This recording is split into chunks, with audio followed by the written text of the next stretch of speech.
नमस्ते, आप देख रहे हैं एमडी न्यूज। एमडी न्यूज के चुनाव स्पेशल बुलेटिन में आप सभी का स्वागत है। आज के बुलेटिन के साथ मैं हूं निशा। जिस दिन का हमें बेसब्री से इंतजार था 2022 के विधानसभा चुनाव के रिजल्ट का, आज वो दिन था और सभी की आंखें बिछी हुई थी कि कौन जीतता है, कौन विधायक बनेगा, किसकी सरकार बनेगी।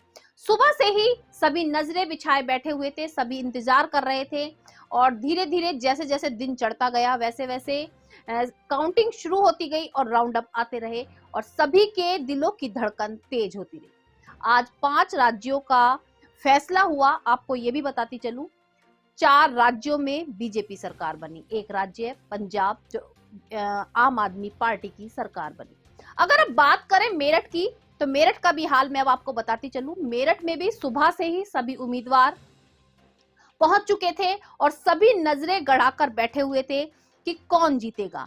अगर हमारी जीत होती है तो क्या करना है, अगर हमारे किस तरीके से हार होती। सभी के मन में बहुत सारे सवाल चल रहे थे। सभी उम्मीदवार, उनके साथ कार्यकर्ता भी मौजूद थे। सभी के दिल की धड़कनें तेज हुई थी।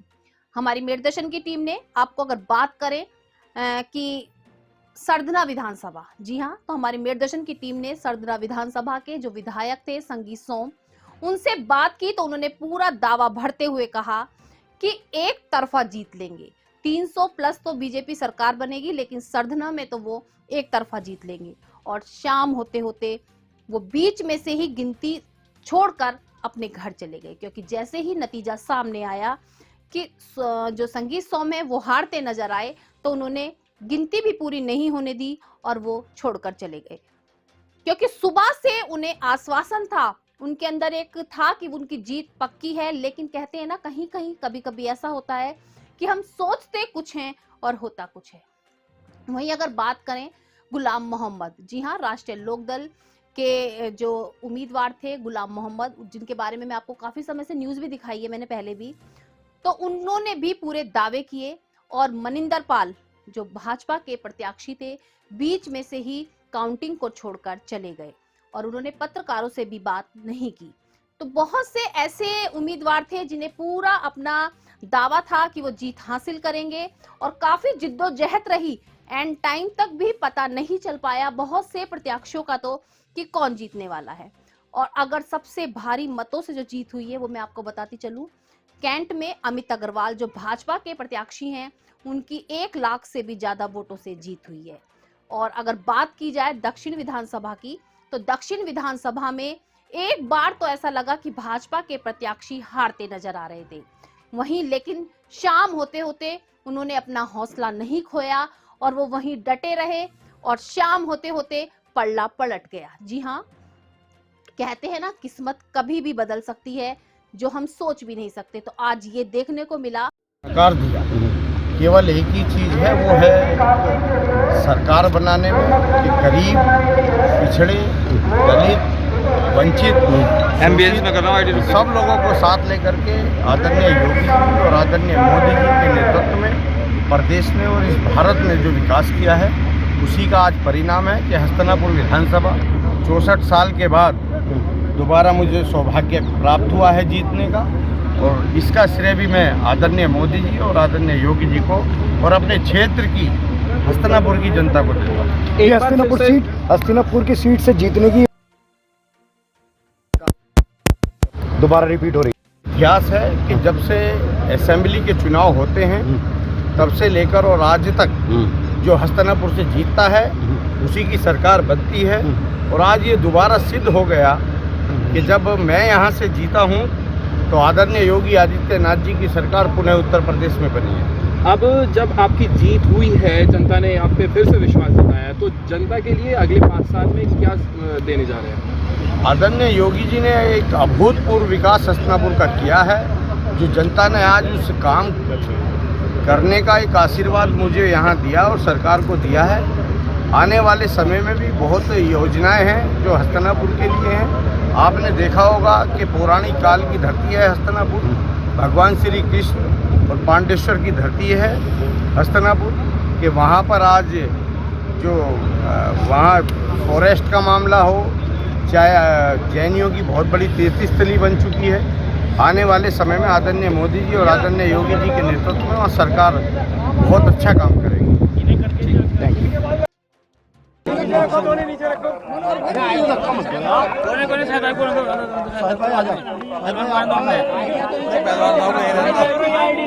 और नीचे करो, मैं थोड़ा नीचे कर लो यार, थोड़ा नीचे करो, बाइट ले लो, नीचे करना थोड़ा रोल रोल।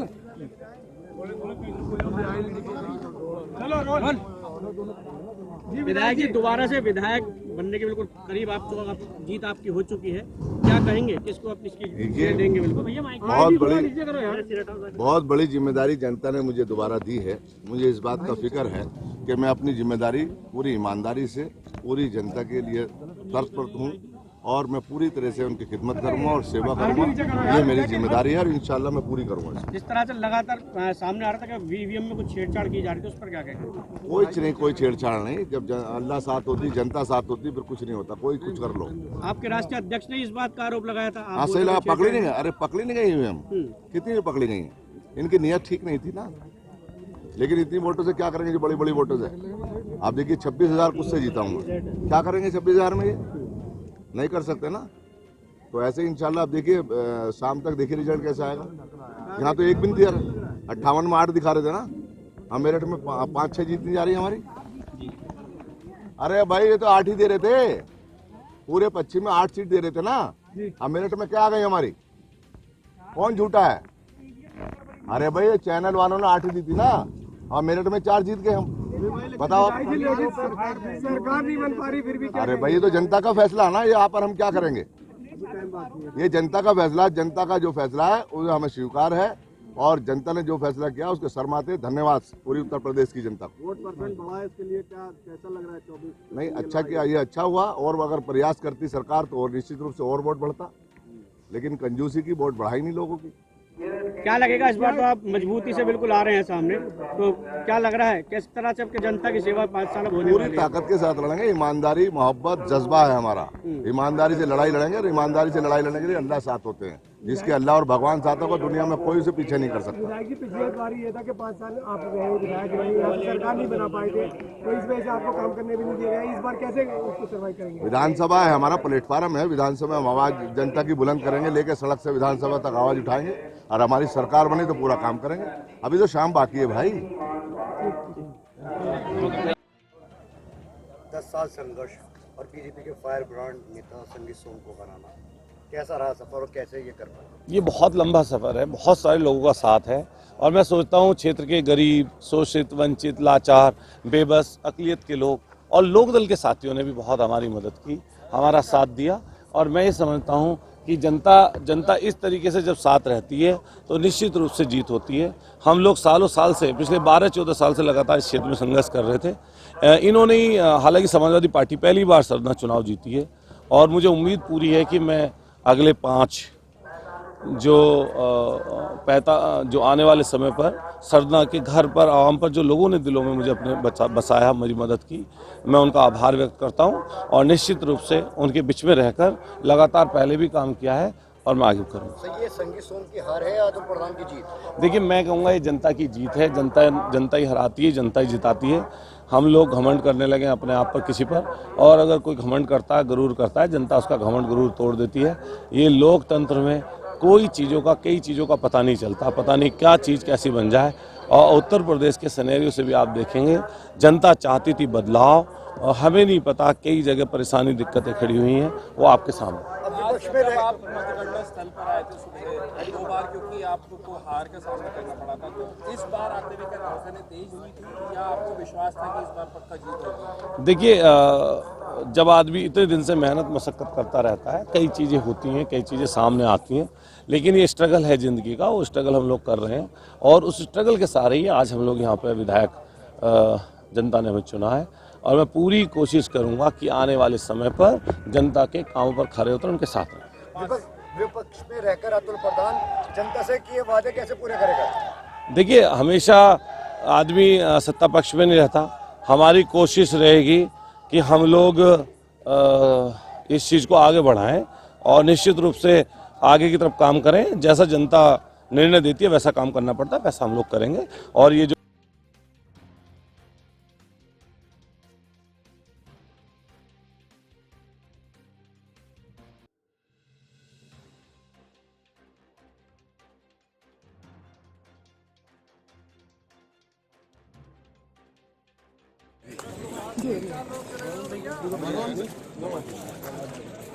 उनका भी नाम बोलो। रालोद का सिंबल है, उससे चुनाव लड़ा था सत्येंद्र जी, कितनी बड़ी जीत है?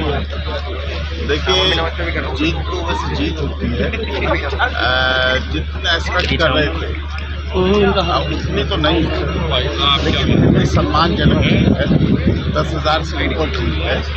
और मैं समझता हूँ लोगों की दुआओं का, लोगों की कोशिशों का। अब अगर बात करें दक्षिण विधानसभा की, तो वहां पर सोमेंद्र तोमर पूरा दावा कर रहे थे कि वो जीतेंगे, और शाम होते होते पल्ला पलट गया और आदिल चौधरी, जी हां, आदिल चौधरी बहुत 20,000 से भी ज्यादा वोटों से आगे चल रहे थे। लेकिन उसके बाद भी बीजेपी के विधायक सोमेंद्र तोमर ने हौसला नहीं खोया और वो वहां पर खड़े होकर पूरी काउंटिंग को देखते रहे, और शाम होते होते किस्मत ने एक बार फिर से उनका साथ दिया और सोमेंद्र तोमर दक्षिण विधानसभा से जीत गए।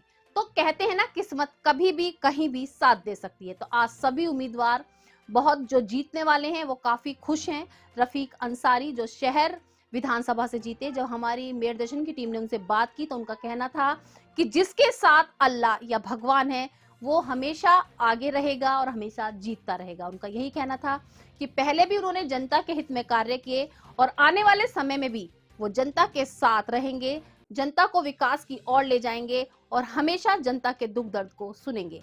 अब देखते रहिए कि किस तरीके से आज और भी चुनावी माहौल रहा। खुशी मनाने के लिए जो उम्मीदवार जीते उनके कार्यकर्ता खुशी मनाने के लिए ढोल नगाड़े भी बजा रहे हैं और खुशी में मिठाई भी बांटी जा रही हैं। तो आप बने रहिए मेरे साथ, देखते रहिए मेयर दर्शन।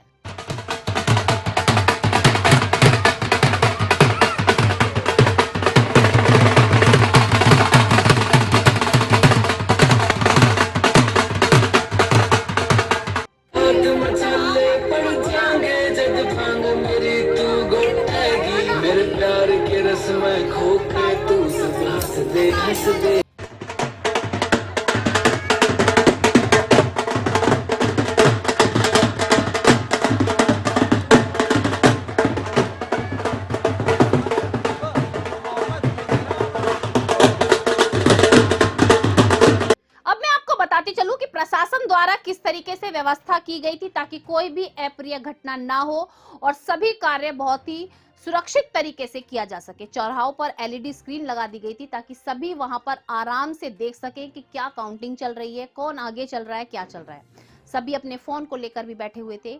वहीं सबसे बड़ी बात आपको बताती चलूं, शराब की दुकानें भी बंद कर दी गई थी, क्योंकि शराब पीकर इंसान हुड़दंग ना मचाए और कोई भी अप्रिय घटना ना हो, जिसको लेकर के शराब की दुकानें बंद थी। वहीं हर चौराहे पर पुलिस बल तैनात किया गया था, हर जगह पर पुलिस बल था और किसी भी अज्ञात व्यक्ति को आने जाने की अनुमति नहीं। अब नजर डालते हैं जिला संबल की खबरों पर। जैसा कि अभी मैंने आपको मेरठ का हाल बताया कि चुनावी रंग किस तरीके से छा रहा था, वहीं मैं आपको बताती चलूं जिला संबल में भी जीतने वाले उम्मीदवार खुशी मना रहे थे, ढोल नगाड़ों पर झूम रहे थे और होली का सा माहौल था। लग रहा था जैसे होली सामने आ गई। आज हमारे एमडी न्यूज के संवाददाता आकिफ सैफी ने कुछ नजारे अपने कैमरे में कैद किए। जीत का जश्न किस तरीके से उम्मीदवारों ने मनाया, किस तरीके से मिठाई बांटी, किस तरीके से होली अभी नहीं है लेकिन होली का महोत्सव मनाया। तो आप देखते रहिए मेरठ दर्शन।